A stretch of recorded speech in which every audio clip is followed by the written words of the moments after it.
শিক্ষা প্রতিষ্ঠানের ভবন নির্মাণ কাজ শেষ না করে পালিয়েছেন ১৫০-র বেশি ঠিকাদার।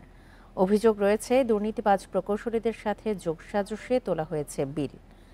পলাতক ঠিকাদাররা পতিত আওয়ামী লীগের রাজনীতির সাথে জড়িত। শতাধিক প্রতিষ্ঠানের নির্মাণ কাজ নিয়েও তৈরি হয়েছে সংকট। শিক্ষা মন্ত্রণালয় বলছে সংকট সমাধানের জন্য কাজ চলছে। সিলেটের দশময় উচ্চ বিদ্যালয় পুরনো ৩তলা ভবন ভেঙে ২০১৯ সালে শুরু হয় ৬তলা ভবনের কাজ। এ পর্যন্ত ৫০ ভাগ কাজও শেষ হয়নি ভবনটির, অথচ বেশিরভাগ বিলই তুলে নিয়ে গেছে ঠিকাদার।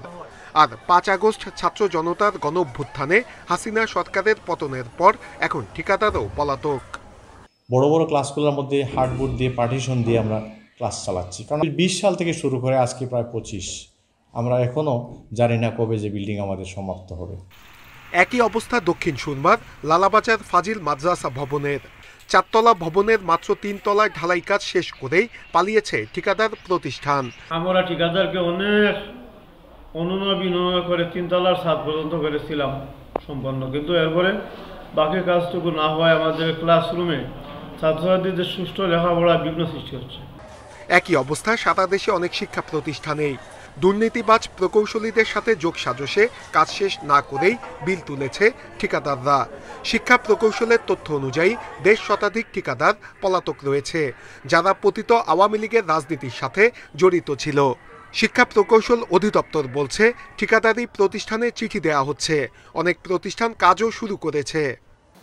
যেখানে কাজে উন্নয়ন কাজে অচল অবস্থা আছে সেগুলিকে আইডেন্টিফাই করে আমরা কম্প্রিহেন্সিভ ওয়েতে we are likely to formulate the comprehensive way and flow path how to resolve this problem.